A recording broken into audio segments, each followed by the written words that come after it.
The millionaire humiliated the waitress, but froze when he discovered she is his missing daughter. The afternoon sun beat down hard on the cracked asphalt parking lot of the Silver Coyote Diner, a modest roadside restaurant on the outskirts of Albuquerque, New Mexico. Inside, the air was thick with the smell of strong coffee and frying oil, mixed with the faint sweetness of apple pie cooling on the counter. The clatter of dishes and the low hum of conversation filled the space like white noise. Emily wiped down table 6 for the third time that hour, her movements slow and automatic. She'd been on her feet since 6 that morning, and the dull ache in her lower back reminded her of every single hour. At 26, she sometimes felt twice that age, worn down by a life that had never been easy, never been kind. She tucked a strand of dark hair behind her ear and glanced at the small silver pendant hanging around her neck. A broken heart, half of one. Anyway, she'd worn it for as long as she could remember, which wasn't saying much. Her fingers brushed against it instinctively, the way some people touch a cross or worry a wedding ring. It was her only anchor to a past she couldn't recall. Table 9 needs refills? Honey, called out Rosie, the head waitress, a woman in her 50s with kind eyes and a voice like gravel. Got it, Emily replied, grabbing the coffee pot. She'd just finished pouring when the bell above the door chimed. Emily glanced up and felt something shift in the air. A man walked in, tall, broad-shouldered, wearing a dark suit that probably cost more than she made in 3 months. His hair was graying at the temples, and his jaw was set in a way that suggested he was used to getting exactly what he wanted. Behind him followed a woman in a cream-colored dress, elegant and poised, with a smile that didn't quite reach her eyes, and then a younger man, maybe early 30s, cocky swagger in every step. Reservation for Hale, the tall man said to Rosie, not bothering with pleasantries. Rosie checked her clipboard. Right this way, Mr. Hale. Emily's heart did an odd little skip. She didn't know why. She'd never seen this man before, and yet, she shook her head.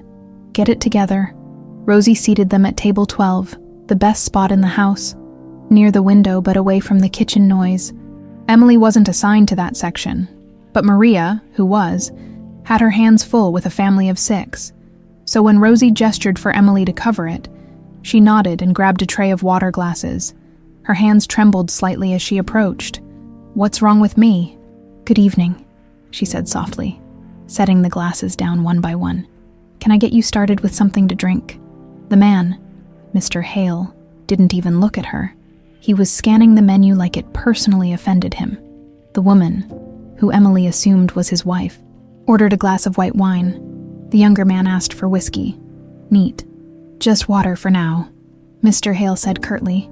Emily nodded and turned to leave, but as she did, her elbow caught the edge of one of the glasses. It tipped. Water splashed across the table, soaking the corner of Mr. Hale's menu and dripping onto his expensive suit jacket. Time seemed to stop. Are you kidding me? His voice was sharp, cold, cutting through the diner like a knife. Emily's face flushed hot. I'm so sorry, sir, Incompetent. He stood abruptly, brushing water off his sleeve. Is this how you treat customers here? People like you shouldn't be anywhere near decent people. The words hit her like a physical blow. She felt the eyes of every customer in the diner turning toward them. Her throat tightened. She wanted to say something, to defend herself, but the words wouldn't come. Richard, it's fine, the woman said coolly, though her tone suggested she agreed with him. Let's not make a scene. But Richard Hale wasn't done.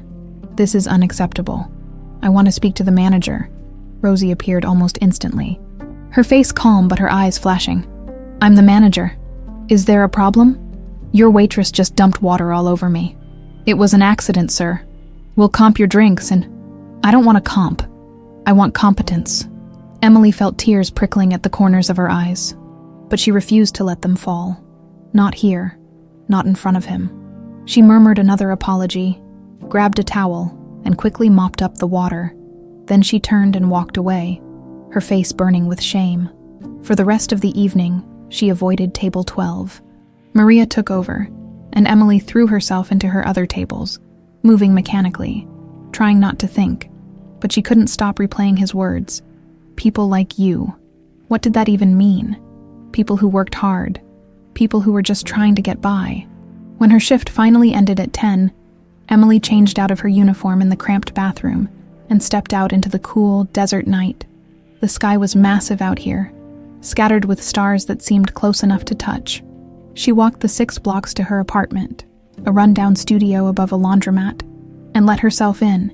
The room was small, barely big enough for a bed, a kitchenette, and a single chair by the window.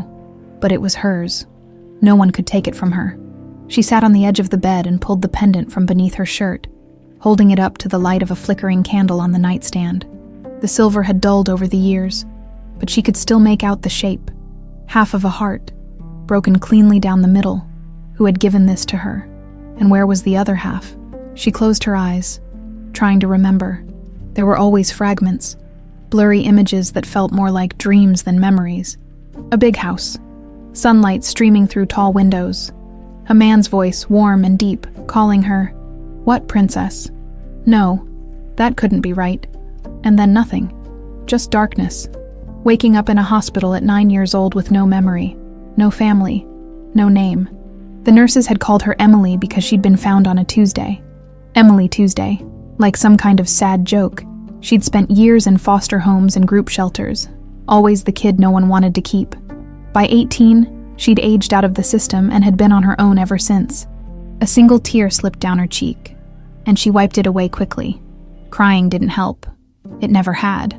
Miles away, in a sleek, modern mansion perched in the foothills above Albuquerque, Richard Hale couldn't sleep. He stood in his home office, staring at a photograph on the wall.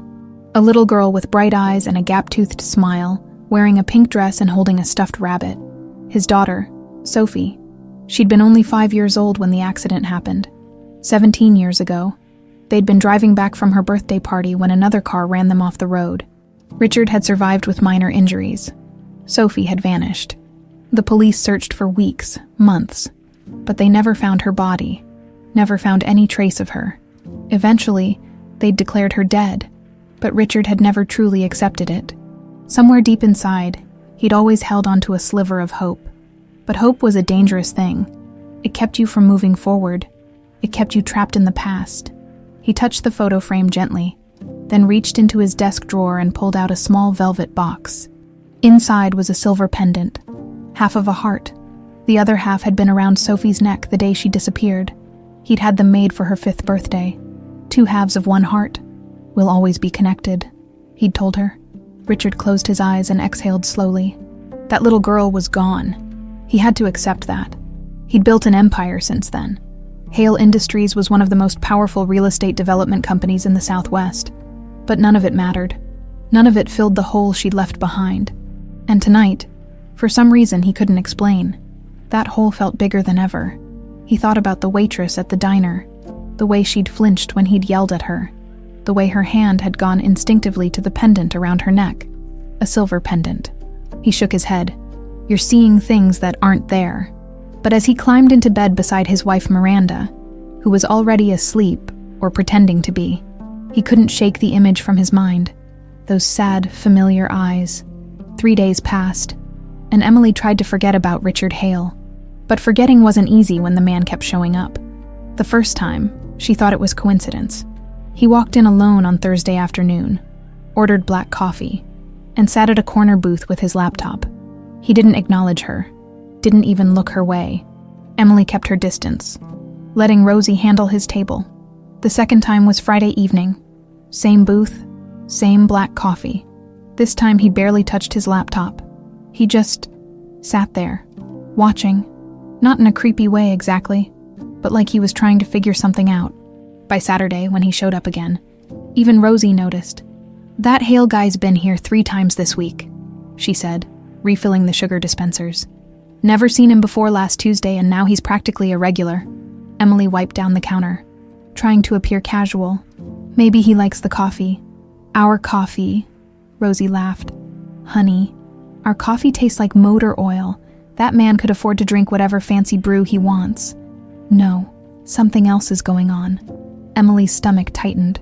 She'd been wondering the same thing, and worse. She'd caught herself looking for him when her shifts started, feeling a strange flutter of something she couldn't name when he walked through the door. It didn't make sense. He'd humiliated her. She should want nothing to do with him.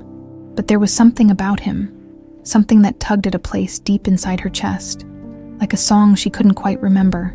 That afternoon, during her break, Emily sat in the back alley with Maria, sharing a pack of crackers they'd snagged from the kitchen. "So what's your deal?"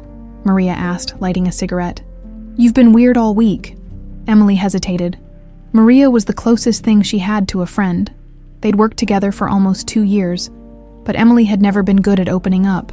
Trust didn't come easy when you'd spent your whole childhood being passed from one temporary home to another. "Can I ask you something?" Emily said finally. "Shoot. Do you ever feel like you recognize someone, but you know you've never met them before?" Maria exhaled a stream of smoke.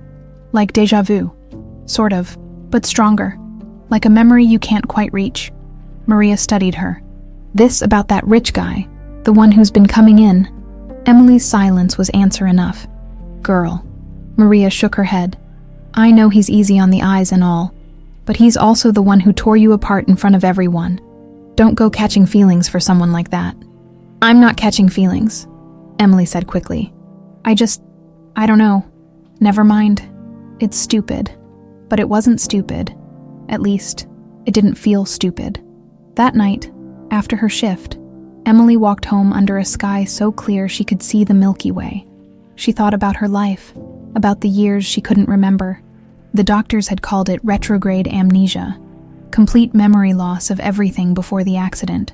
They'd said it might come back eventually, but it had been 17 years. If it was going to come back, wouldn't it have happened by now? She'd tried to find out who she was.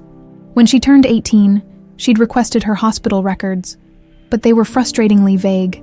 Found unconscious at the scene of a car accident. No identification. No family ever came forward. The case had gone cold. She climbed the narrow stairs to her apartment and locked the door behind her. The room felt especially small tonight, the walls pressing in. She pulled the pendant from beneath her shirt and held it in her palm. "Who were you?" she whispered to it, as if it could answer. The pendant, of course, said nothing. She thought about the big house she sometimes glimpsed in dreams. The voice calling her princess. Were they real memories, or just stories her mind had invented to fill the void? Emily set the pendant on her nightstand and lay down, staring at the water-stained ceiling. Sleep didn't come easy. It never did. Across town, in the Hale mansion, Miranda stood at the bedroom window, watching her husband pace the length of their room for the 3rd time in 10 minutes. "You're going to wear a hole in the carpet," she said coolly. Richard didn't respond. He'd barely spoken to her all week. Miranda Hale was a woman who prided herself on control. She controlled her appearance, her emotions, her environment. She'd married Richard Hale 12 years ago, 3 years after his daughter's disappearance, when he'd been vulnerable and grieving. She'd positioned herself perfectly. The understanding companion, the elegant partner for business functions, the woman who asked for nothing but gave him stability. She'd never loved him. Love was inefficient, but she'd built a comfortable life, and she had no intention of losing it. "You've been going to that diner," she said, not a question. Richard stopped pacing. So it's beneath you. We have important clients to impress, and you're spending your afternoons at some roadside greasy spoon. I like the coffee. You hate diner coffee." He turned to face her, and for a moment, Miranda saw something in his eyes she didn't like. Something awake, alert. "What's this really about, Miranda?" She adjusted the silk robe around her shoulders. "I'm simply concerned about your behavior. You've been distracted, distant." "I'm fine." "Are you?" She moved closer, her voice dropping. "Because from where I'm standing, it looks like you're chasing ghosts again." His jaw tightened. "Don't. It's been 17 years, Richard. Sophie is gone. You need to accept that." The words were harsh, but Miranda had learned long ago that Richard responded to directness. Sentiment made him uncomfortable. Cold truth he could handle. "I know she's gone," he said quietly, but his hand moved unconsciously to his pocket, where Miranda knew he kept that ridiculous pendant. She watched him carefully. She'd have to talk to Derek. Her younger brother had been useful before. He'd be useful again. "Come to bed," she said. "You need rest." Richard nodded absently and moved toward the bathroom. Miranda waited until she heard the shower running, then pulled out her phone and sent a quick text. "We need to talk tomorrow. Usual place." The response came quickly. "What's wrong?" Miranda typed back. "He's asking questions again." The next morning, Sunday, Emily wasn't scheduled to work. She spent the day doing laundry at the coin-op downstairs and reading a battered paperback she'd found at the thrift store. But around 4 in the afternoon, Rosie called. "Hey, sweetie, I know it's your day off, but Jenny called in sick and we're slammed. Any chance you could cover the dinner shift?" Emily hesitated. She was tired, and her feet still ached from yesterday. But she needed the money. She always needed the money. "I'll be there in 20. When she arrived, the diner was packed. Families, truckers, a couple of teenagers on what looked like an awkward first date. Emily tied on her apron and jumped in. She was taking an order from table 5 when she felt it. That strange pull. She glanced toward the door, and there he was. Richard Hale. 4th time this week. Their eyes met across the diner. Just for a second, Emily's breath caught. His expression was unreadable, but something passed between them. Recognition? No, that wasn't quite right. It was more like remembering something you'd forgotten you lost. He looked away first, moving to his usual booth. Emily finished taking the order, her heart beating faster than it should. This was ridiculous. She was being ridiculous. But when she brought him his coffee, Rosie had insisted, saying it was time Emily stopped avoiding him. Her hands shook slightly. "Here you go, sir." "Thank you." His voice was different than it had been that first night. Softer, almost gentle. She turned to leave. "Wait." Emily froze, turned back. Richard was staring at her pendant. Really staring. His face had gone pale. "That necklace," he said. "Where did you get it?" Emily's hand went instinctively to the silver heart. I've always had it. Why? Always. As long as I can remember." She paused. "Which isn't very long." "Actually," Richard stood up slowly. "What do you mean?" Emily knew she should walk away. This was getting too personal, too strange. But something made her stay. "I have amnesia," she said quietly. "From a car accident when I was 9. I don't remember anything before waking up in the hospital. This pendant was the only thing I had with me." Richard's coffee cup clattered against the saucer. His hands were shaking. "What year?" he whispered. "What year was the accident?" 2008, March 15th. The color drained completely from his face. Richard couldn't breathe. March 15th, 2008. The date was burned into his memory. The day his world had ended. The day Sophie had disappeared. Emily watched his face change. Watched the color drain from his cheeks. "Sir, are you okay?" He opened his mouth, but no words came. What could he possibly say? "I think you might be my daughter." It sounded insane, even in his own head. "I'm sorry," he managed finally. You remind me of someone." Before Emily could respond, the door chimed. Miranda walked in, flanked by a younger man Emily didn't recognize. He had the same sharp features as Miranda, the same cold eyes. "Richard." Miranda's voice cut through the diner like ice. "I thought I'd find you here." Richard straightened, his businessman mask sliding back into place. "Miranda, Derek, what are you doing here?" "Looking for you."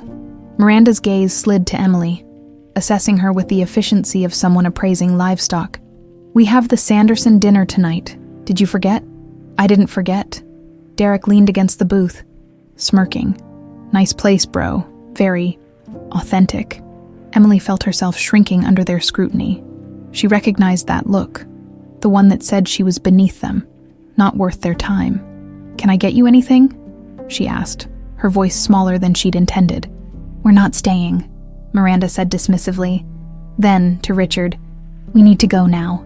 Richard hesitated, his eyes moving between Miranda and Emily. For a moment, Emily thought he might refuse, but then he nodded, pulled out his wallet, and left a $50 bill on the table for a $4 coffee. "Keep the change," he said softly to Emily. Then, quieter still, "I'd like to talk to you soon." Miranda took his arm possessively. "Richard, come on." As they walked toward the door, Emily heard Derek mutter something to Miranda. She couldn't make out the words, but Miranda's response was crystal clear. "Handle it." The door closed behind them, and Emily stood there holding the $50 bill, her heart racing. What had just happened? That night, Miranda paced the length of her and Richard's bedroom while Derek sprawled in the armchair by the window, nursing a scotch. "He's obsessing again," Miranda said. "Did you see the way he looked at that girl?" "She's nobody," Derek replied. "Some waitress." "She's wearing a pendant, Derek. A heart pendant." Derek's eyes sharpened. So 17 years ago? We made sure Richard's little problem disappeared, and now this girl shows up.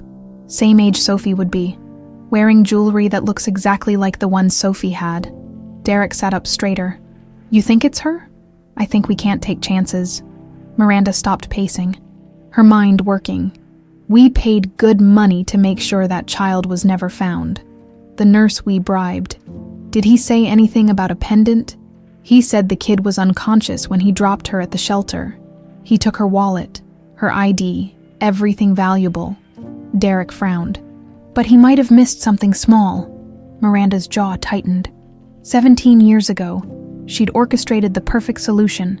Richard's daughter from his first marriage had been an obstacle, a constant reminder of the woman he'd actually loved, a claim to his fortune and attention that Miranda refused to share. The car accident had been Derek's idea. Crude but effective. They'd run Richard's car off the road, ensured he survived with minor injuries, and paid a hospital worker to make Sophie disappear into the foster system. It should have been over. The girl should have stayed lost. "We need to know who she is," Miranda said. "Get me everything on her. Real name, background, social security number, everything. And if it's her," Miranda's expression hardened, "then we finish what we started." Emily couldn't shake the encounter. That night, lying in bed, she replayed the conversation over and over. The way Richard's face had changed when she mentioned the accident. The date seemed to mean something to him. She pulled out her phone and did something she'd done 100 times before. Searched for car accidents in New Mexico on March 15, 2008. The results were the same as always. Multiple accidents. Nothing that seemed connected to her. But this time, she added a new search term. Richard Hale. Her breath caught. The third result was an old newspaper article. Local businessman's daughter missing after tragic accident. Emily's hands trembled as she read. Richard Hale's daughter, Sophie, age 5, had vanished after a car crash on March 15, 2008. Extensive search efforts had found no trace of the child. She was presumed dead, March 15, 2008. The same date, the same accident. Emily's heart pounded. She scrolled down to the photo accompanying the article. A little girl with dark hair and bright eyes, smiling at the camera and around her neck, visible even in the grainy photo, was a pendant, half of a heart. Emily touched her own pendant, her mind reeling. It couldn't be, could it? But the dates matched, the pendant matched, and that look on Richard's face. She barely slept that night. By the time her alarm went off at 5:30, she'd made a decision. She had to talk to him. She had to know. The next morning, Emily called in sick to work, something she never did, and took 2 buses across town to the address she'd found online for Hale Industries. The building was all glass and steel, intimidating in its modernity. Emily stood outside for 10 minutes, gathering her courage, before finally walking through the revolving doors. The lobby was massive, with marble floors and a reception desk that looked like something from a spaceship. "Can I help you?" The receptionist looked her up and down, clearly unimpressed by Emily's thrift store jeans and faded jacket. "I need to see Richard Hale. Do you have an appointment?" "No, but..." "Mr. Hale doesn't see anyone without an appointment." Emily's courage wavered. This was stupid. What had she been thinking? But then she remembered the way Richard had looked at her pendant, the way he'd said he wanted to talk. "Please," she said, "just tell him Emily from the diner is here. He'll know who I am." The receptionist sighed, but picked up the phone. "There's a young woman here claiming to know Mr. Hale." "Yes, she says she's from the diner. Emily, apparently." A pause. "Yes, sir." She hung up, looking surprised. "Top floor, the elevator's to your left." Emily's heart raced as she rode the elevator up. When the doors opened, Richard was waiting in the hallway. He looked like he hadn't slept either. "Emily?" He said her name like it meant something. "We need to talk," she said. "About March 15th, about Sophie." Richard's expression confirmed everything. He knew. He'd known since yesterday. "Come with me." He led her into a private office with floor-to-ceiling windows overlooking the city. "I was going to come find you today. I saw the article," Emily said. "About your daughter. About the accident. Show me the pendant again." "Please." With shaking hands, Emily pulled it from beneath her shirt. Richard reached into his desk drawer and pulled out a small velvet box. Inside was another pendant, the other half of the heart. He held them up side by side. They fit perfectly. "Oh my God," Emily whispered. "I gave these to Sophie on her 5th birthday," Richard said, his voice breaking. "2 halves of one heart. I kept mine. She was wearing hers the day she disappeared." Tears streamed down Emily's face. "Are you saying you think I don't know what I'm saying. But the dates match. The pendant matches. And when I look at you," he shook his head, "I see her. I see my daughter." They stood there, 2 strangers connected by a piece of broken silver, both afraid to hope. The DNA test took 3 days to process. 3 days during which Emily went through the motions of her life in a fog, serving coffee and taking orders while her mind spun with possibilities she was afraid to believe in. Richard had insisted on paying for the test himself, a private lab, expedited results. He'd also insisted she keep working, keep her routine normal, until we know for sure, he'd said. But nothing felt normal anymore. On the second night, Emily found the note. She'd just finished her shift and was climbing the stairs to her apartment when she noticed her door was slightly ajar. Her stomach dropped. She always locked it. Always. Slowly. She pushed it open. The room looked untouched, but there on her pillow was a piece of paper. The words printed in blocky letters. "Stay away from the Hale family or you'll regret it." Emily's hands shook as she picked it up. Someone had been in her apartment. Someone had touched her things, walked through her space, invaded the only sanctuary she had. She checked the window. Locked. The door showed no signs of forced entry. Whoever had done this had a key, or knew how to pick locks. She grabbed her phone and almost called the police. But what would she tell them? She had no proof, no evidence beyond a note that could have been written by anyone. Instead, she called Richard. He answered on the first ring. "Emily, someone was in my apartment." Her voice came out smaller than she intended. "They left a note, a threat. I'm coming to get you right now.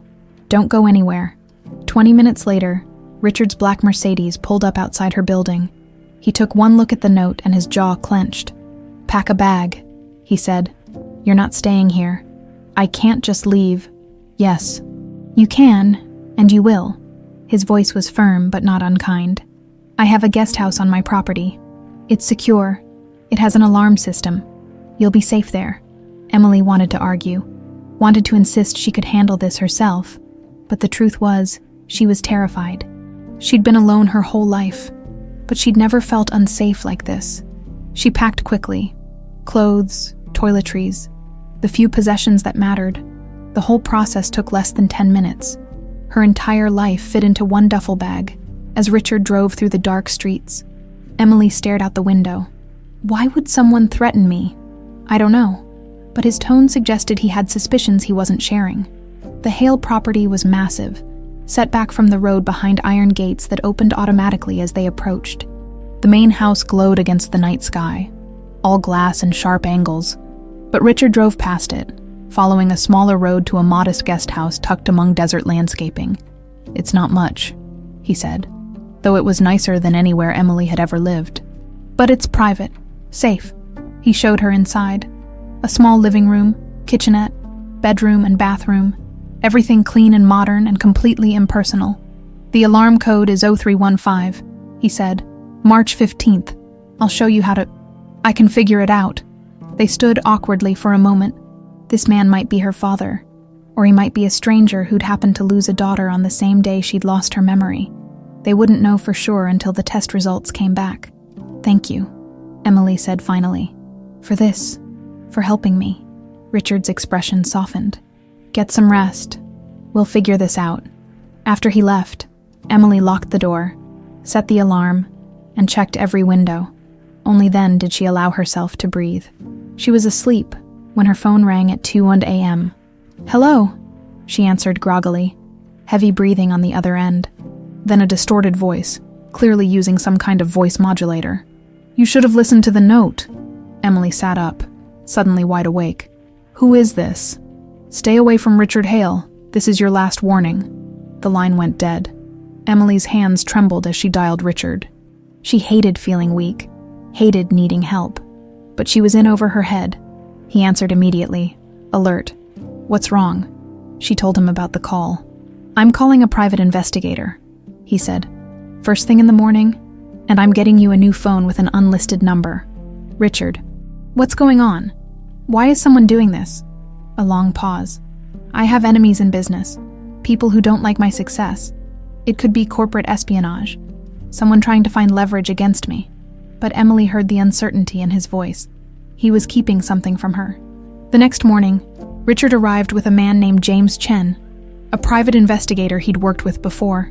Chen was in his 40s, ex-military, with sharp eyes that seemed to catalog everything. "Tell me about the threats," Chen said, pulling out a notebook. Emily walked him through everything.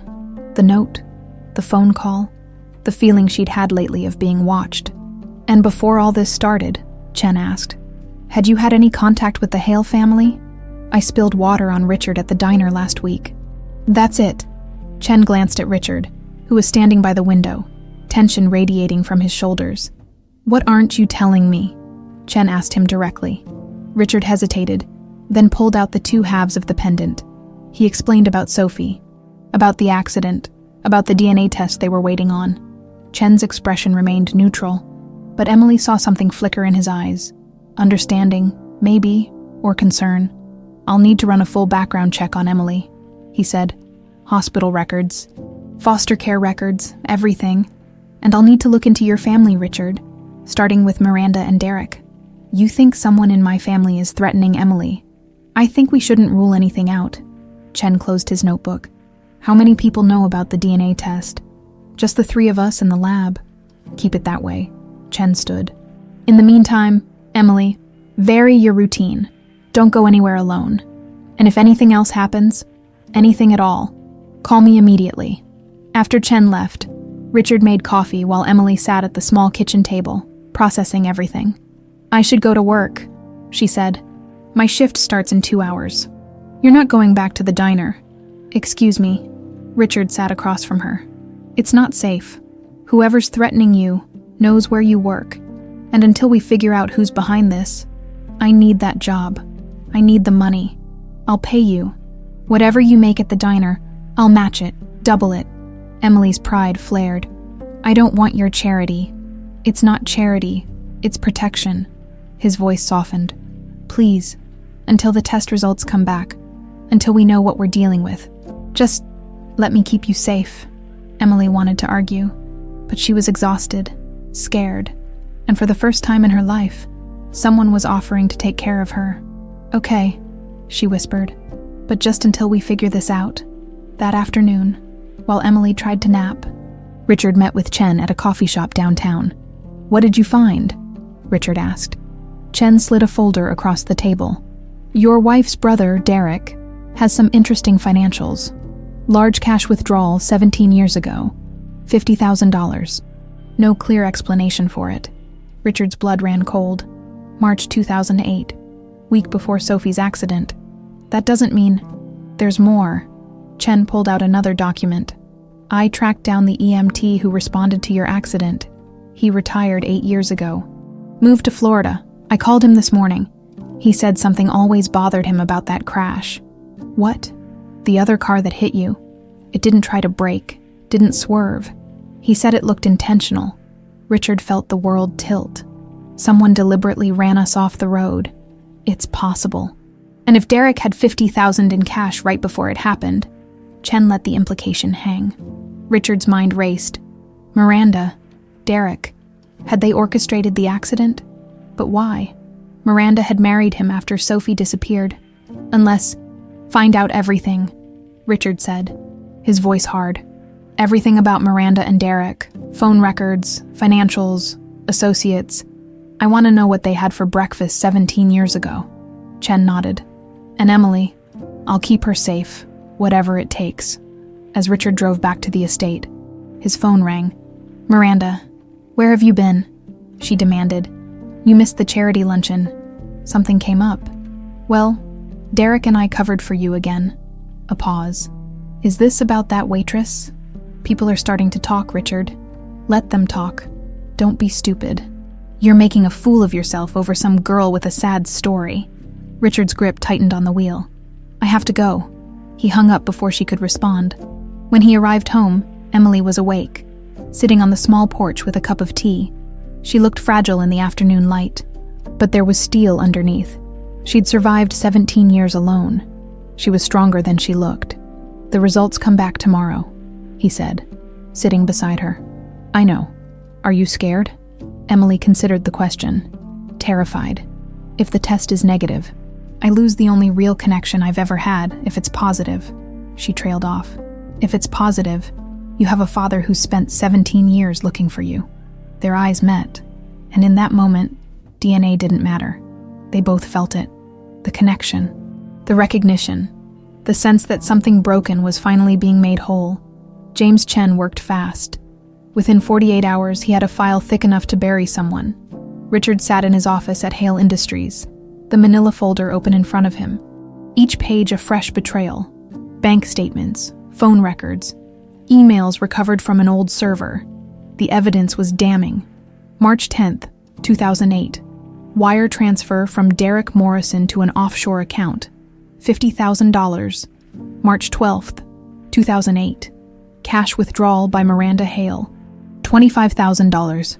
March 14th, 2008. Phone call between Derek and an unlisted number traced to a burner phone purchased in cash.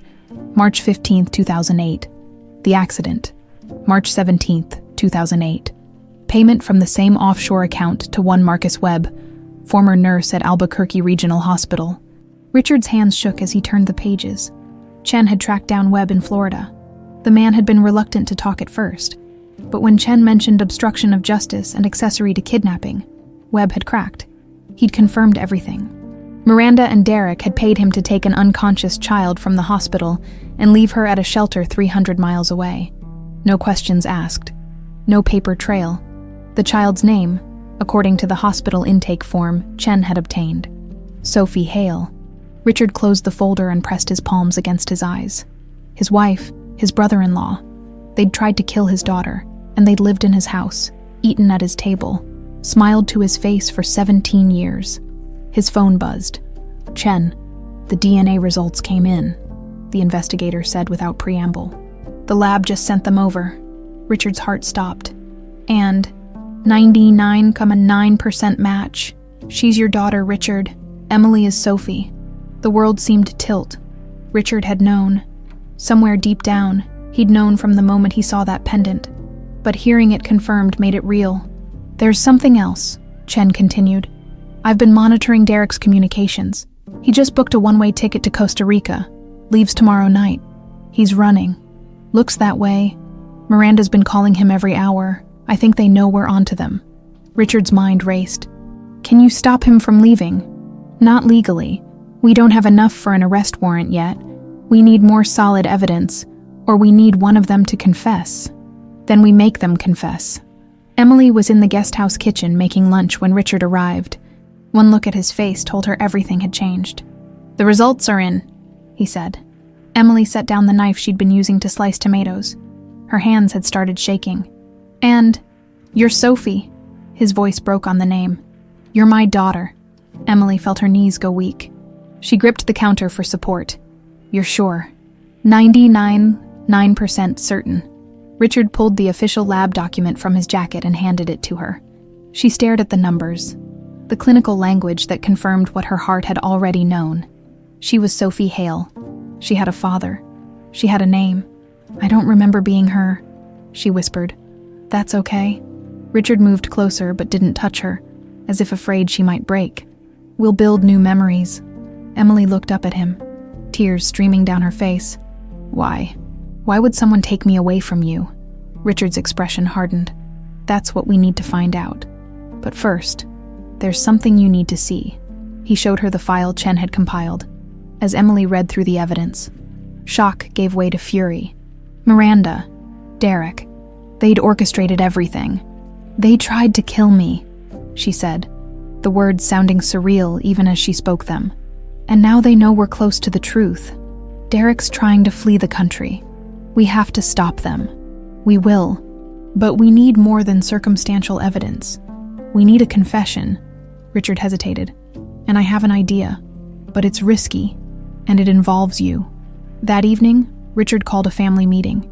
He'd told Miranda it was about estate planning. Something boring enough not to raise suspicion. She and Derek arrived at the mansion at 7, both dressed impeccably, both wearing masks of polite interest. Emily watched from Richard's office via the security camera Chen had installed. She could see the main sitting room where Miranda and Derek sat on the leather sofa, accepting glasses of wine from Richard. "This better be quick," Derek said, checking his watch. "I have plans tonight." "I'm sure you do," Richard replied evenly. "Flight to San Jose leaves at 11 p.m., doesn't it?" Derek's face went pale. Miranda set down her wine glass carefully. "I don't know what you're talking about," Derek said. "Don't you?" Richard pulled out his phone and tapped the screen. Emily's voice filled the room. A recording Chen had made earlier that day. "My name is Sophie Hale. 17 years ago. I was taken from my father and left to die. But I survived." Miranda stood abruptly. "What is this?" "DNA results came back today," Richard said calmly. "Emily is Sophie, my daughter, the daughter you tried to kill." "That's insane," Miranda said, but her voice lacked conviction. "You're being manipulated by some opportunistic girl." "We have bank records," Richard interrupted. "Wire transfers, phone logs. We have Marcus Webb's signed testimony about the $50,000 you paid him to dump a 5-year-old child at a shelter." Derek bolted for the door, but Chen stepped into the doorway, blocking his exit. "Sit down," Richard said quietly. Derek looked at Miranda, panic in his eyes. Miranda's mask finally cracked. "We did what was necessary." "Necessary." Richard's voice was deadly calm. "You tried to murder my daughter. She wasn't my daughter." Miranda's composure shattered completely. "She was a reminder of the woman you actually loved. Every time you looked at her, I saw it in your eyes. You'd never love me the way you loved Sophie's mother. And Derek needed money. You were wealthy. It was supposed to be simple." "Simple." Richard's voice dripped with contempt. "You ran my car off the road. You paid someone to abandon my 5-year-old daughter like she was trash. We thought she died in the accident," Derek burst out. "When we found out she survived, we panicked. We couldn't let her come back." "Derek." "Shut up," Miranda snapped. But it was too late. Chen stepped forward, revealing the small recording device in his hand. "That's a confession. More than enough for the police." Emily couldn't watch anymore. She left the office and walked into the sitting room. Miranda and Derek's faces when they saw her were almost worth 17 years of not knowing who she was. "Hello, Miranda," Emily said softly. "Remember me?" Miranda's face twisted with hatred. "You're nothing, a nobody who got lucky." "I'm Richard Hale's daughter," Emily said, standing straighter. "And you're going to prison." The police arrived 15 minutes later. Detective Sarah Martinez took their statements while 2 officers stood by. Chen handed over all the evidence. The financial records, Webb's testimony, the recording of Miranda's confession. "This is enough for arrest warrants," Martinez said. "Attempted murder, kidnapping, conspiracy to commit fraud. We'll need you both to come downtown." "This is ridiculous," Miranda said, but her voice shook. "We want our lawyer. You'll get your phone call." Martinez nodded to the officers, who produced handcuffs. Derek tried one last time to run, but Chen tackled him before he made it 3 feet. The man might be a desk investigator now, but his military training hadn't faded, as the officers led Miranda and Derek out in handcuffs. Miranda locked eyes with Emily one last time. "You've ruined everything." "No," Emily said quietly. "I survived everything you tried to do to me. There's a difference." After they were gone, Emily stood in the suddenly quiet sitting room with Richard, the weight of 17 years pressed down on both of them. "It's over," Richard said. "Is it?" Emily looked at him. "I have your DNA, your last name, your nose apparently, but I don't have any memories of being your daughter." Richard's eyes glistened. "Then we'll make new ones. Starting now." Emily felt something crack open in her chest. Not breaking, but opening. Like a door she'd kept locked for so long she'd forgotten what was on the other side. She stepped forward and, for the first time, hugged the man who was her father. Richard wrapped his arms around her, and she felt him shaking with silent sobs. "I'm so sorry, Sophie. I'm so sorry I couldn't protect you. You're protecting me now," she whispered. "That's what matters." They stood there while the sun set over Albuquerque, two broken pieces finally finding their way back together. The night after Miranda and Derek's arrest, Sophie couldn't sleep. She'd moved from the guest house into one of the mansion's spare bedrooms. Richard had insisted, and for once, she hadn't argued. But lying in a bed that probably cost more than her entire year's salary felt surreal. She was Sophie Hale, daughter of a millionaire, a girl who'd once lived in this very house, yet she remembered none of it. She got up and wandered the hallways, her bare feet silent on the marble floors. The house was enormous, filled with expensive art and furniture that looked like it belonged in a museum. Nothing felt familiar. Nothing sparked even the faintest flicker of recognition. She found herself in what appeared to be Richard's study. Moonlight streamed through the floor-to-ceiling windows, illuminating built-in bookshelves and a massive desk. On the wall hung photographs. Richard at various business events, shaking hands with politicians and celebrities. And then she saw it. A photo that made her breath catch. A little girl, maybe 4 years old, sitting on Richard's shoulders. Both of them were laughing. The joy in the image so pure it hurt to look at. The girl wore a pink dress and had a gap-toothed smile. Sophie touched the frame with trembling fingers. That was her. That happy child was her. "I keep it there to remind me of what I lost." Sophie spun around. Richard stood in the doorway wearing a robe, his hair mussed from sleep. "I'm sorry," Sophie said quickly. "I didn't mean to snoop." "You're not snooping. This is your home." He moved into the room, standing beside her to look at the photograph. "You were 4 in that picture. We'd gone to the zoo. You insisted on seeing the elephants 3 times. Sophie stared at the image, willing herself to remember. But there was nothing. Just a photograph of strangers. "I wish I could remember," she whispered. "The doctors said the amnesia might be permanent. The trauma of the accident, combined with the psychological trauma of being abandoned." Richard's voice tightened. "Your mind protected itself the only way it knew how." They stood in silence for a moment. "Tell me about her," Sophie said. "About who I was." Richard smiled, though it was tinged with sadness. "You were fearless, climbed everything, questioned everything. You had this laugh that could light up a whole room." He paused. "Your mother died when you were 2. Cancer. After that, it was just you and me. You were my whole world." "What was she like, my mother?" "Beautiful, kind. She was a teacher. 2nd grade. We met at a charity fundraiser. I was this arrogant young businessman who thought money could buy anything, and she told me I had no idea what real wealth was." Richard's eyes grew distant. She was right. Real wealth is having someone who loves you for who you are, not what you own. And you were the best of both of us. Sophie felt tears sliding down her cheeks. She was mourning a mother she couldn't remember, and a childhood that had been stolen from her. "I'm sorry I'm not who you lost," she said softly. Richard turned to her, his expression fierce.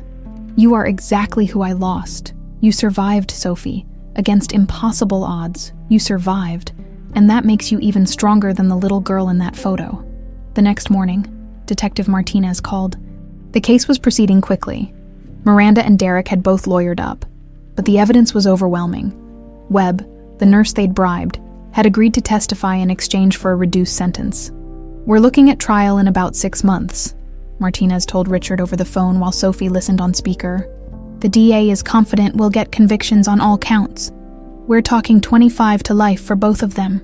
After the call ended, Sophie sat at the breakfast table, pushing scrambled eggs around her plate. Richard had hired a cook, a friendly woman named Rosa who kept trying to feed Sophie more than any human could possibly eat. "You okay?" Richard asked. "I keep thinking about what Miranda said, that I ruined everything." Sophie set down her fork.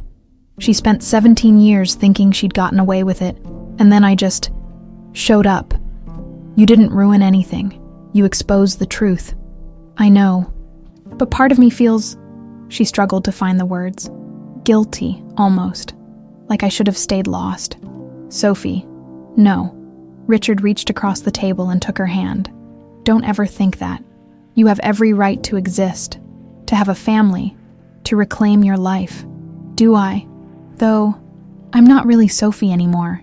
I'm Emily who's playing dress-up in Sophie's life. Richard squeezed her hand. You're both. You're the child I lost and the woman you've become, and I want to know all of you. Sophie felt something loosen in her chest.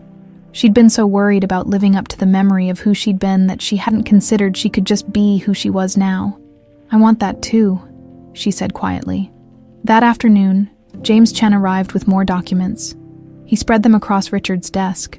The complete file on the accident, the investigation, everything that had happened 17 years ago. I thought you might want closure, Chen said to Sophie.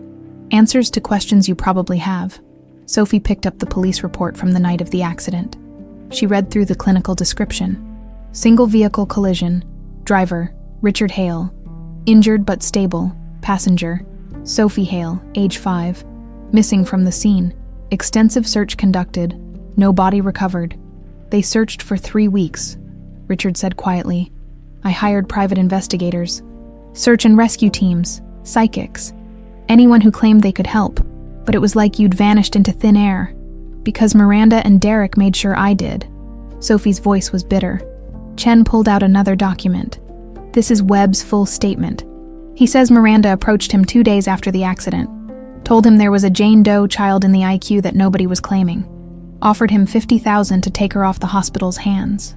I wasn't a Jane Doe, Sophie said. They knew who I was.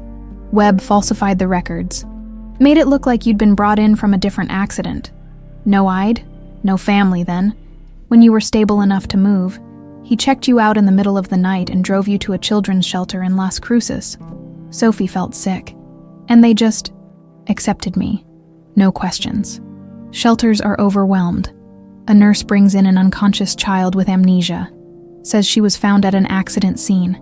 They don't have the resources to investigate deeply. Chen's expression was sympathetic. You were processed into the foster system as Emily Doe. The case was supposed to be followed up on, but it got lost in the bureaucratic shuffle. So I was just forgotten. Not by everyone. Richard's voice was rough. Never by me. Chen cleared his throat. There's one more thing. I traced what happened after you entered foster care. He handed Sophie a thick file.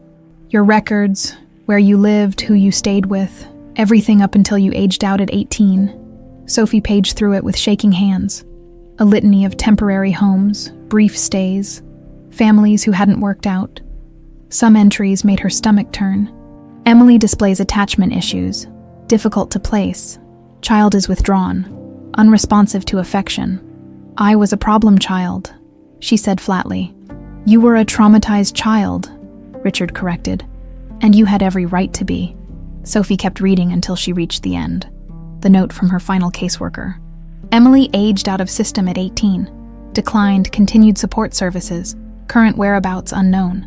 They lost track of me, Sophie said. You disappeared on purpose, Chen observed. Started over on your own terms. Sophie nodded slowly. She remembered that. Turning 18 and feeling like she could finally escape the system that had shuffled her around like unwanted baggage.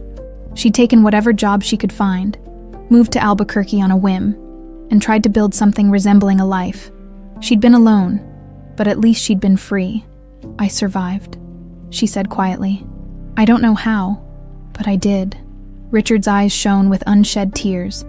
You're stronger than you know. That evening, Sophie stood in the doorway of what had once been her childhood bedroom. Richard had kept it exactly as it was the day she disappeared. A time capsule of a life interrupted. Pink walls, a canopy bed with stuffed animals, a bookshelf full of picture books, a small desk with crayons still scattered across it. Sophie walked in slowly, touching things with careful fingers. A toy tea set, a music box shaped like a carousel. None of it sparked memories, but she felt something anyway. A deep, aching sadness for the little girl who'd never gotten to grow up here. On the nightstand was another photograph. Sophie picked it up. A woman with kind eyes and dark hair, holding a baby. That's your mother, Richard said from the doorway. You were 6 months old. Sophie studied the photo. Did she have her mother's eyes? Her smile? She'd never know. Can I ask you something? Sophie said. Anything? When you humiliated me at the diner that first night. If you could take it back, would you? Richard's face crumpled. Every single day.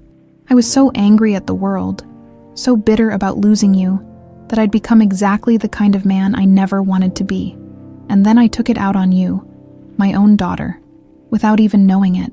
He shook his head. I'll spend the rest of my life trying to make up for that moment. Sophie set down the photograph. I forgive you. Richard looked startled. Just like that. We've both lost 17 years. I don't want to waste any more time holding grudges. She managed a small smile. Besides, if you hadn't been a jerk that night, I might never have noticed you.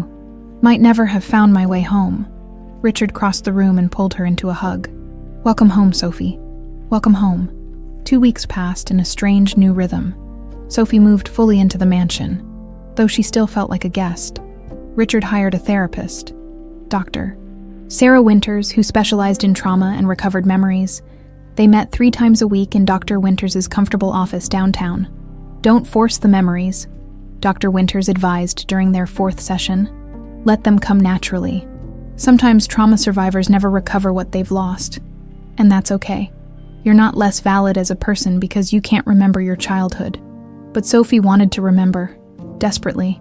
She had a father now, a home, a past, but it all felt secondhand, like reading someone else's story. Then, on a Tuesday morning, something shifted. Sophie was helping Rosa in the kitchen. She'd insisted on doing something useful rather than sitting around the mansion like a princess. When the older woman pulled out a baking sheet, Mr. Hale mentioned you used to love chocolate chip cookies, Rosa said with a warm smile. I thought we could make some together. The smell hit Sophie first. Butter, sugar, vanilla. Something about it felt familiar, important. Her hands moved almost automatically, measuring flour, cracking eggs. Rosa watched with interest as Sophie added ingredients without being told the proportions. You've made these before, Rosa observed. Sophie froze, wooden spoon halfway to the mixing bowl. I think I have. The memory came in fragments. Small hands, her hands, on a wooden spoon, a woman's voice, patient and kind. That's it, baby. Stir gently. We want the cookies to be tender, not tough. My mother, Sophie whispered. She taught me to bake. Rosa's eyes softened. The memory came back. Just a piece of it. But yes, Sophie's hands trembled. She called me baby, and she wore this yellow apron with sunflowers on it. That night, Sophie told Richard. His face lit up in a way she hadn't seen before. She did have that apron. She wore it every time she cooked. He disappeared into his bedroom and returned with a cardboard box. I kept some of her things. I couldn't bear to get rid of them. Inside was the apron, faded but still bright. Sophie held it to her face, breathing in the scent of old fabric and storage. And another memory surfaced. Sitting on the kitchen counter, legs swinging, watching her mother make pancakes on Sunday mornings. It's working, she said, tears in her eyes. I'm starting to remember. Dr. Winters explained it during their next session. Sensory triggers can be powerful keys to locked memories. Smell, taste, touch. They're processed by different parts of the brain than visual memories. You might not remember what your mother looked like clearly, but your body remembers what it felt like to be with her. So if I expose myself to more things from my childhood, you might recover more. Or you might not. There's no guarantee. Dr. Winters leaned forward. But Sophie, I want you to be prepared. Not all the memories will be pleasant. The accident, the trauma of being separated from your father, those are locked away for a reason.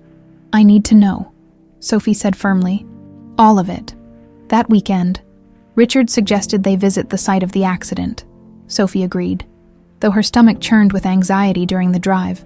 The location was on a rural highway about 30 miles outside Albuquerque, a sharp curve with a steep embankment on one side. Richard pulled over and they both got out. Sophie stood at the edge of the road, looking down the slope. Something cold settled in her chest. We were coming back from your birthday party, Richard said quietly. It was getting dark. I remember seeing headlights behind us, coming up fast. Then they rammed us from behind. Sophie closed her eyes, and suddenly she was there, the car lurching, her stomach dropping.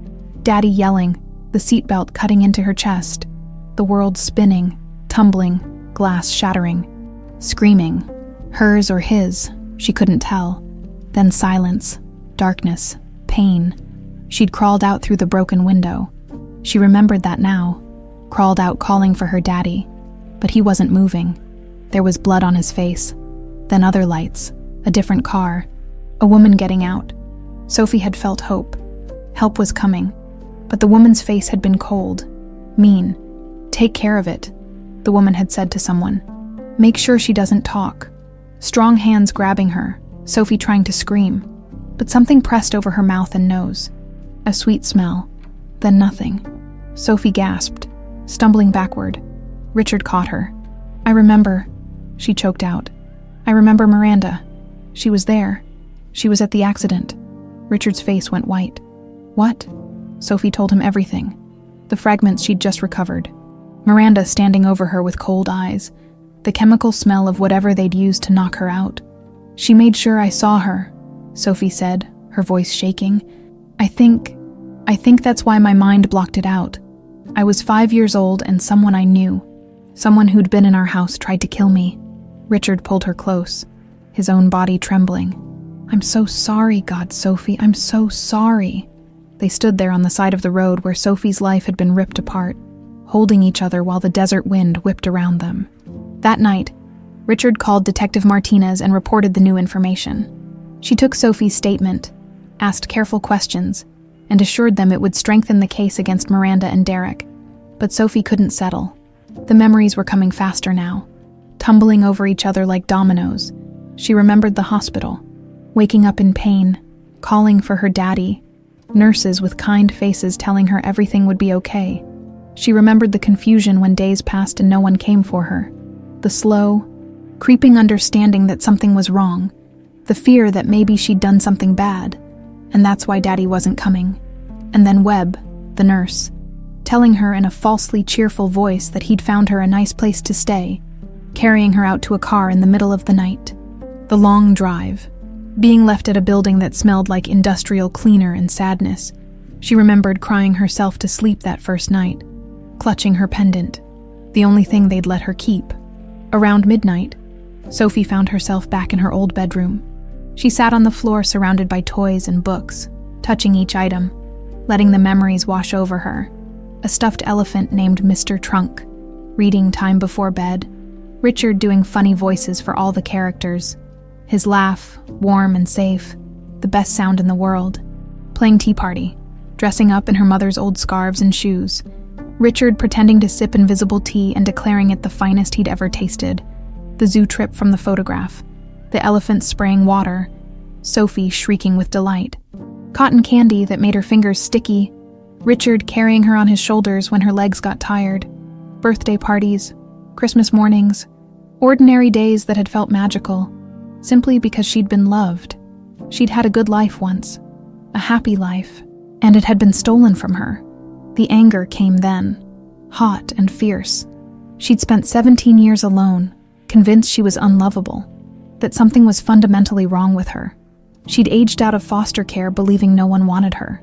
She'd worked herself to exhaustion at minimum wage jobs, lived in rooms barely bigger than closets, gone to bed hungry more times than she could count, and all of it, because Miranda had been jealous and Derek had been greedy. Sophie stood up, her jaw set with determination. She pulled out her phone and called Richard, not caring that it was after midnight. Sophie, what's wrong? I want to testify, she said.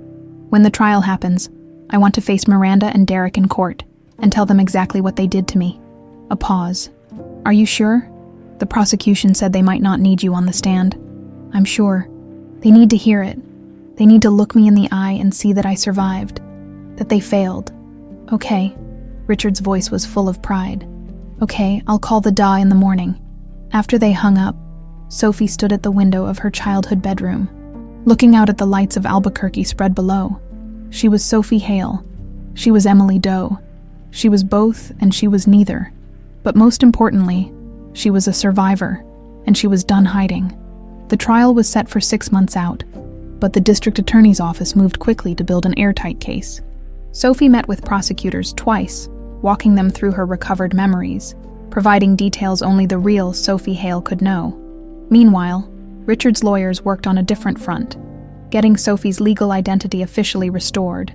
The paperwork was complicated, requiring DNA evidence, witness testimony, and approval from multiple agencies. But within a month, the court issued its ruling. Emily Doe was legally Sophie Catherine Hale. Sophie held the document in her hands, staring at her name, her real name. "How does it feel?" Richard asked. "Strange," she admitted. "Good strange, but strange."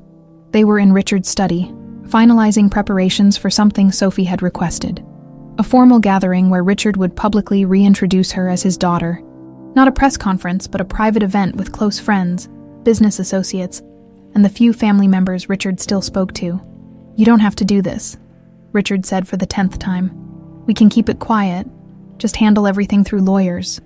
"I want to do this." Sophie's voice was firm. "I spent 17 years invisible. I'm done hiding." The event was scheduled for Friday evening. Rosa had been preparing for days. The mansion's formal dining room transformed into something elegant and warm. Sophie had insisted on helping, despite Rosa's protest that she was now Miss Hale and shouldn't be working in the kitchen. "I'm still me," Sophie had said, tying on an apron. "A fancy name doesn't change that." On Friday afternoon, Sophie stood in front of her closet, now full of clothes Richard had insisted on buying, trying to decide what to wear. Everything felt too fancy, too unlike her. There was a knock on her door. "Come in." Richard entered, carrying a garment bag. "I have something for you." It was your mother's. He unzipped the bag, revealing a simple but elegant blue dress. "She wore this to our engagement party. I thought, if you wanted..." Sophie touched the fabric. Soft silk under her fingers. Another memory surfaced. Her mother twirling in this dress, laughing. Richard catching her and spinning her around. 5-year-old Sophie clapping from the couch. "It's perfect," Sophie whispered. By 7 o'clock, guests began arriving. Sophie watched from upstairs as cars pulled up the circular drive. She recognized some faces from photos Richard had shown her. Business partners, old friends, a cousin from Richard's side of the family. Her hands shook as she fastened her mother's pendant around her neck. Both halves now, united on a new chain Richard had commissioned. The broken heart made whole. "You ready?" Richard appeared in her doorway, looking distinguished in a dark suit. "Terrified," Sophie admitted. "Me too." He offered his arm. "But we'll do this together." They descended the stairs side by side. The room fell silent as people turned to look. Sophie felt dozens of eyes on her, assessing, judging, wondering. Richard cleared his throat. "Thank you all for coming. I know you're wondering why I called this gathering." He paused, his hand finding Sophie's. 17 years ago, I lost my daughter Sophie in a tragic accident. Or so I believed. 3 months ago, I learned the truth. She survived. She's been alive all this time. Murmurs rippled through the crowd. Sophie saw shock, disbelief, confusion on various faces. "This is Sophie," Richard continued, his voice strong.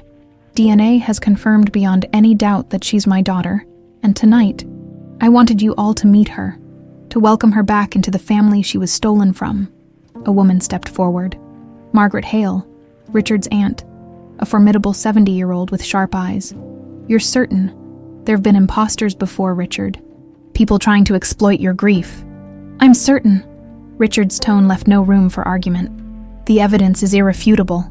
Margaret studied Sophie for a long moment, then smiled. "You have your mother's eyes and your father's stubborn chin." She embraced Sophie carefully. "Welcome home, child." That broke the ice. People moved forward, introducing themselves, offering congratulations and condolences in equal measure. Sophie shook hands, accepted hugs, answered the same questions over and over. "Where have you been? How did you survive? Do you remember anything?" She gave the sanitized version. Car accident, amnesia, foster care, working her way through life. She left out Miranda and Derek, the conspiracy, the deliberate cruelty that would come out at trial. Dinner was served, and Sophie found herself seated between Richard and Margaret. The older woman proved to be surprisingly kind, sharing stories about Sophie's mother that Richard had never told her. "Catherine was the best thing that ever happened to this family," Margaret said. She softened Richard's edges, made him remember that money wasn't everything. She patted Sophie's hand. "He was broken when she died, and when you disappeared, I thought we'd lost him too." Sophie glanced at Richard, who was deep in conversation with a business partner. "He seems okay now. Because you came back, you're his second chance." After dinner, people mingled with coffee and dessert. Sophie was talking with one of Richard's old college friends when she noticed a commotion near the entrance.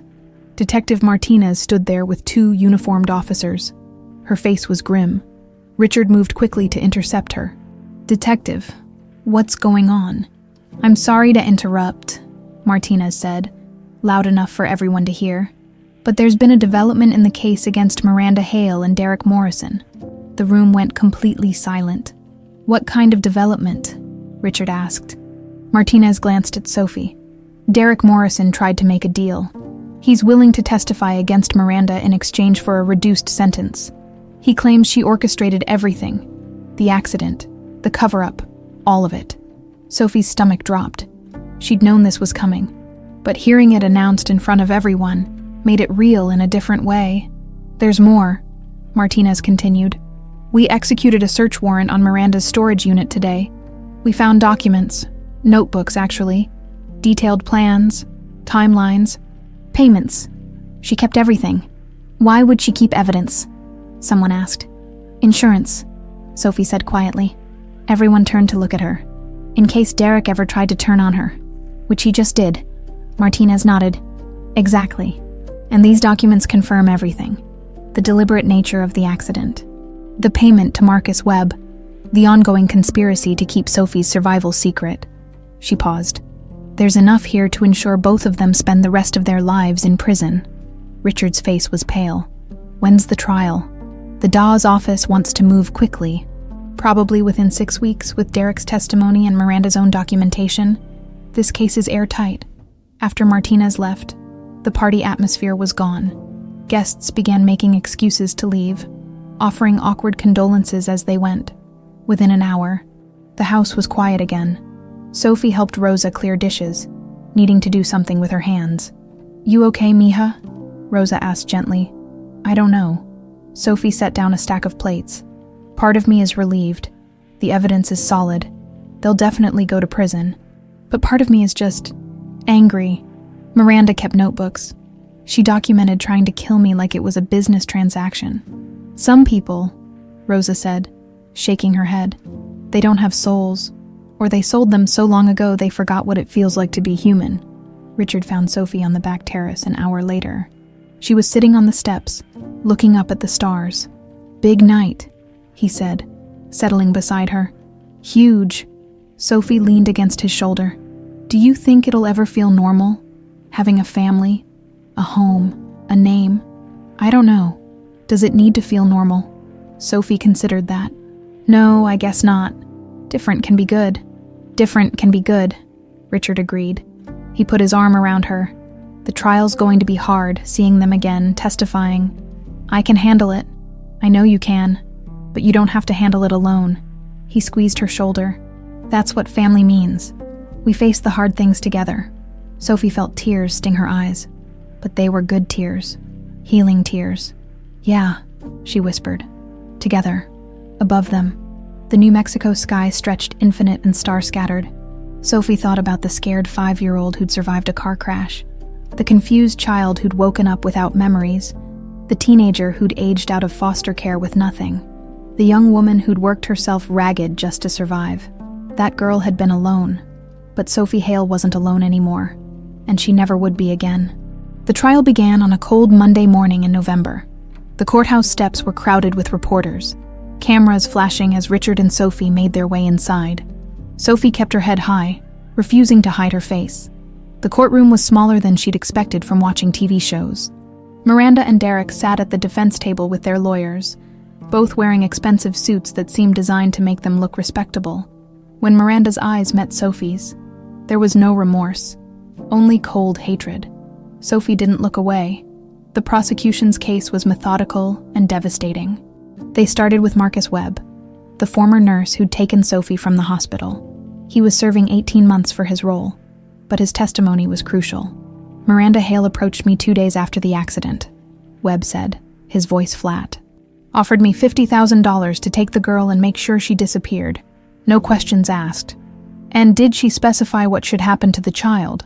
The prosecutor asked. She said, and I quote, "I don't care where you dump her, as long as she's far from here and can't come back." Sophie felt Richard tense beside her in the gallery. His hand found hers, squeezing tight. The defense attorney tried to discredit Webb, pointing out his criminal record, his financial troubles. But the bank records didn't lie. $50,000 deposited 3 days after Sophie disappeared, withdrawn from an account Miranda controlled. Next came the forensic accountant, walking the jury through a maze of financial transactions. Miranda's offshore accounts, Derek's sudden influx of cash in March 2008, payments to Webb that matched his testimony perfectly. Then Detective Martinez took the stand, describing the notebooks they'd found in Miranda's storage unit. The prosecutor projected pages onto a screen for the jury to see. March 10th, 2008. Desecured vehicle, untraceable plates. Plan proceeds Thursday night, March 15th, 2008. Accident executed. R survived, unfortunate but manageable. Child injured but alive. Moving to Phase 2, March 17th, 2008. Webb confirmed delivery. Child placed at Las Cruces facility. They have her listed as Jane Doe. Perfect. The jury's faces showed shock, disgust, disbelief. How could anyone write such things about a 5-year-old child? Miranda's lawyer objected repeatedly, but the judge overruled him each time. The notebooks were authenticated, Miranda's handwriting confirmed by experts. On the third day, Derek took the stand. He'd taken the prosecution's deal. 20 years in exchange for full testimony against Miranda. He looked smaller somehow, deflated. Whose idea was the accident? The prosecutor asked. Miranda's. Derek's voice was barely audible. She said Richard would never love her the way he loved Sophie's mother. As long as the kid was around, she'd always come second. And what was your motivation? Money. Derek laughed bitterly. Miranda promised that with Sophie gone, I'd be Richard's only family, that we'd control the company eventually. He shook his head. I was stupid and greedy, and a 5-year-old girl paid for it. Tell the jury what happened the night of the accident. Derek described it all. Renting the car, following Richard from the birthday party, ramming them from behind on that dangerous curve. Miranda had been in the passenger seat, directing him. After we ran them off the road, we got out to check. Richard was unconscious but breathing. The kid had crawled out through the broken window. She was crying, calling for her dad. Derek's voice cracked. Miranda told me to grab her. I did. We gave her chloroform to knock her out, then called 911 anonymously and drove away with her. What happened then? We kept her sedated for 2 days while Webb arranged everything at the hospital. Then he took her and we thought it was over. When did you learn she'd survived in foster care? A few months ago, Richard started going to that diner, acting weird. Miranda got suspicious, hired a pie, found out about the waitress with the pendant. Derek looked at Sophie for the first time. We knew it was her, we knew, and we tried to scare her off. The threatening notes, the attempted hit and run. Yeah, that was us. Derek closed his eyes. I told Miranda we should just disappear, run, but she said we'd already gotten away with it once. She was sure we could do it again. The prosecution rested their case. Miranda's defense was weak. Her lawyer tried to argue that the notebooks were taken out of context, that Derek was lying to save himself, but the evidence was overwhelming on the 5th day. Sophie took the stand. She'd practiced with the prosecutors, knew what questions were coming, but walking to that witness box, seeing Miranda stare at her with undisguised contempt, was harder than she'd imagined. The prosecutor, a sharp woman named Janet Reyes, smiled encouragingly. Please state your name for the record. Sophie Catherine Hale. And what is your relationship to the defendants? Sophie looked directly at Miranda. Miranda Hale was my father's wife. Derek Morrison was her brother. And 17 years ago, they tried to kill me. The courtroom was silent. Reyes walked Sophie through her story, the recovered memories, the years in foster care, the poverty and loneliness. Sophie kept her voice steady, refusing to cry, refusing to give Miranda the satisfaction. Can you describe what you remember about the night of the accident? Reyes asked. Sophie took a deep breath. I remember the car hitting us, the world spinning, crawling out through broken glass, and I remember Miranda's face when she stood over me. She looked at me like I was nothing, like I was trash to be thrown away. Objection! Miranda's lawyer jumped up. The witness was 5 years old and suffered severe head trauma. These memories are unreliable. Overruled, the judge said firmly. The witness may continue. Sophie kept going, describing the chemical smell of the chloroform, the confusion of waking up in different places, the slow realization that her father wasn't coming for her. For 17 years, I thought I was unlovable, Sophie said. I thought something was wrong with me. That's why I ended up alone. I didn't know that someone had deliberately stolen my life. When it was the defense's turn to cross-examine, Miranda's lawyer tried to rattle her, suggesting her memories were convenient, that she was after Richard's money. But Sophie had spent 17 years surviving impossible situations. A lawyer in a suit didn't scare her. I don't want my father's money, she said calmly. I want justice. I want Miranda and Derek to pay for what they did. The jury deliberated for 6 hours. When they returned, the forewoman stood with a piece of paper in her hand. On the count of attempted murder, how do you find? Guilty. On the count of kidnapping. Guilty. On the count of conspiracy to commit fraud. Guilty. All counts. Both defendants, guilty on every single charge. Miranda's face went white. Derek dropped his head into his hands. Sophie felt Richard's arm around her shoulders, heard him whisper, "It's over. It's finally over." Sentencing came 2 weeks later. The judge was a woman in her 60s with steel gray hair and no tolerance for the defense's pleas for leniency. "You targeted a child," she said, looking at Miranda and Derek with undisguised disgust. "A 5-year-old girl whose only crime was existing. You attempted to murder her. And when that failed, you stole her childhood, her identity, her family. The suffering you caused cannot be calculated." She sentenced Miranda to life without possibility of parole. Derek received 35 years, as they were led away in handcuffs. Miranda turned one last time to look at Sophie. "You've destroyed everything," she hissed. Sophie stood, her voice clear and strong. "No, you destroyed everything 17 years ago. I just survived it." Outside the courthouse, reporters shouted questions. Richard's lawyer made a brief statement while Sophie and Richard slipped out a side exit. They drove in silence for a while, neither quite believing it was real. "They're gone," Richard said finally. "They can't hurt you anymore." Sophie nodded, feeling something loosen in her chest. For 17 years she'd been running from shadows she couldn't name. Now the shadows had faces, had been judged, had been locked away. She was free. "What do you want to do now?" Richard asked. Sophie thought about it. "I want to go home." Richard smiled. "Yeah, let's go home." 3 months after the trial, Sophie woke to sunlight streaming through her bedroom window and the smell of coffee drifting up from the kitchen. She stretched, taking a moment to appreciate the simple luxury of a comfortable bed, a safe home, a father downstairs who loved her. Some mornings she still couldn't believe this was her life. She dressed in jeans and a sweater, her own choice, not something expensive Richard had bought, and headed downstairs. He was at the kitchen table reading the newspaper, a habit he claimed was old-fashioned but refused to give up.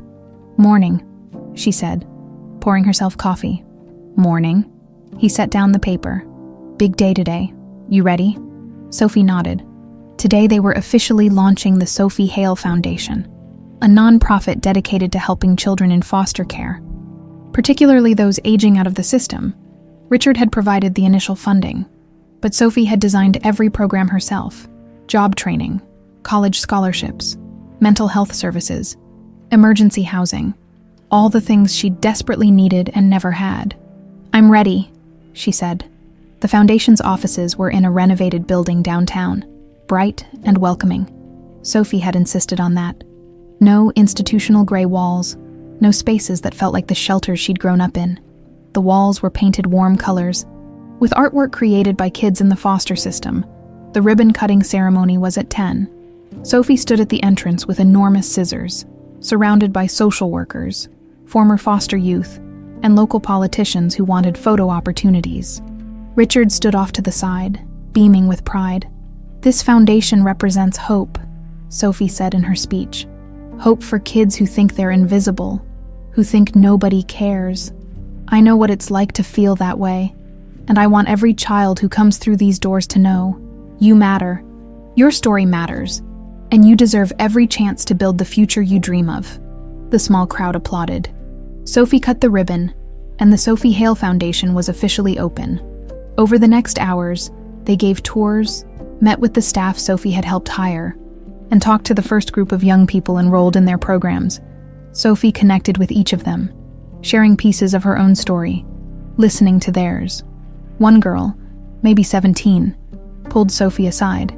Is it true what they say, that you went from foster care to being a millionaire's daughter? Sophie smiled. It's true, but the money doesn't matter. What matters is, I found my family, and you can find yours too. Whether that's blood relatives or the people you choose to love. The girl's eyes filled with tears. I've been in 12 different homes. Nobody keeps me. Sophie's heart ached. She'd been that girl once. That's not because of you. You understand that, right? You're not the problem. Then why? Because the system is broken. Because good people are overwhelmed. Because sometimes life is just unfair. Sophie squeezed her hand. But you're going to make it. I can see it in you. That strength, that determination. You're going to survive, and then you're going to thrive. The girl hugged her, and Sophie held on tight, remembering all the times she desperately needed someone to tell her it would be okay. That evening, Richard suggested they drive out to the old ranch property he'd mentioned months ago. It was about an hour outside the city, land he'd bought years ago with vague plans of building a retreat someday. They drove through the desert as the sun began to set, painting the sky in shades of orange and pink. When they arrived, Sophie understood why Richard loved this place. It was beautiful, vast and quiet, with mountains in the distance and nothing but sagebrush and sky. I thought we could plant a tree, Richard said, pulling supplies from the truck bed. Start a new tradition. They chose a spot near a natural spring, where the tree would have water. Together they dug the hole, working side by side in comfortable silence. The tree was a young oak, small now but destined to grow tall and strong. As they patted dirt around its roots, Sophie thought about how appropriate it was. Something new taking root, growing from what had been broken. You know what I realized? She said. What's that? I spent so many years angry about what was taken from me. My childhood, my memories, my family. And I had every right to be angry. She wiped dirt from her hands. But I'm not angry anymore. What Miranda and Derek did to me was evil, but it didn't break me. I'm still here. Richard's eyes glistened. Your mother would be so proud of you. Sophie smiled. She'd been dreaming about her mother lately. Real memories mixed with dreams, creating a picture of a woman she wished she'd known longer. Tell me something about her. Something you haven't told me before. Richard thought for a moment. She used to sing off-key. Terribly, but she didn't care. She'd sing while cooking, while driving, while doing laundry, and you inherited that from her. You used to make up songs about everything. There was one about a dragon who only ate vegetables that you sang for months. Sophie laughed. Really drove me nuts, but I loved it. He smiled at the memory. She used to say that people who sing are people who still believe in joy, even when life is hard. Smart woman, the smartest. They sat on the tailgate of the truck. Watching the sun sink lower, Sophie pulled out the pendant she always wore. Both halves united now, the broken heart made whole. Thank you, she said quietly. For what? For never giving up? For keeping hope alive even when everyone said she was gone? If you'd accepted that I was dead, we never would have found each other. Richard pulled her close. I couldn't give up. You are my daughter. That doesn't stop just because someone tells you to let go. They sat there until the first stars appeared. Father and daughter, together under the vast New Mexico sky. On the drive back, Sophie's phone buzzed. A text from Rosie at the diner. Heard about the foundation. So proud of you, honey. Come visit sometime. Sophie smiled and typed back. Will do. Miss you? She'd visited the diner a few times since everything happened. The staff had welcomed her with tears and hugs, refusing to let her pay for anything. She'd left a generous tip anyway. You could hire Rosie for the foundation, Richard suggested. reading over her shoulder. She's got experience working with people, and she clearly cares. Sophie considered it. That's not a bad idea, actually. They spent the rest of the drive discussing foundation plans, programs they could add, kids they could help. Sophie felt energized in a way she never had working at the diner. This was purpose. This was using her pain for something good. When they pulled up to the mansion, Sophie noticed Richard had left the porch lights on. The house glowed warmly against the night, welcoming them home. Home. The word still felt new, but it was getting more familiar every day. Inside, Rosa had left dinner in the warming oven. Enchiladas and rice. Sophie's new favorite. They ate at the kitchen table rather than the formal dining room, talking and laughing like they'd been doing this for years instead of months. After dinner, Sophie found herself back in her childhood bedroom. She'd been spending more time here lately, surrounding herself with memories both recovered and new. She picked up the photograph of her mother holding her as a baby. "I wish you could have known her," she said aloud, not sure if she was talking to her younger self or to the universe. She would have loved who you became. A sense of peace settled over her. Not the absence of pain, but the presence of healing. She would always carry scars from what Miranda and Derek had done. But scars were proof of survival, evidence that wounds could close and life could go on. Sophie pulled out her journal. Dr. Winters had suggested she keep one, and wrote, "Today we opened the foundation.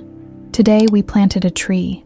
Today I helped a girl who reminded me of myself, and maybe I gave her a little bit of hope. I'm not the same person I was 6 months ago.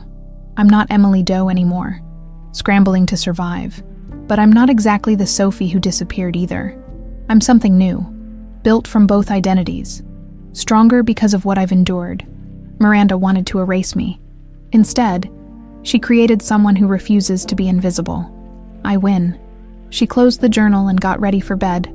Before turning out the light, she touched the pendant one more time. 2 halves of one heart, broken and then mended. Just like her downstairs, Richard sat in his study, looking at the photograph of 5-year-old Sophie that had sustained him through 17 years of grief. He picked up a newer photo, taken last week. Sophie laughing at something Rosa had said, her whole face lit with joy. He placed the 2 photos side by side, the girl he'd lost and the woman she'd become. "We made it," he whispered. "Against impossible odds, we made it back to each other." Outside, the New Mexico stars shone brilliant and endless. Somewhere in that vast universe, maybe Catherine was watching, proud of the daughter she'd left behind and the man who'd never stopped fighting to bring her home. The past would always be there, the pain, the loss, the stolen years, but the future stretched ahead, full of possibility. And for the first time in 17 years, Richard Hale felt complete. His daughter was home, his family was whole, and that was everything.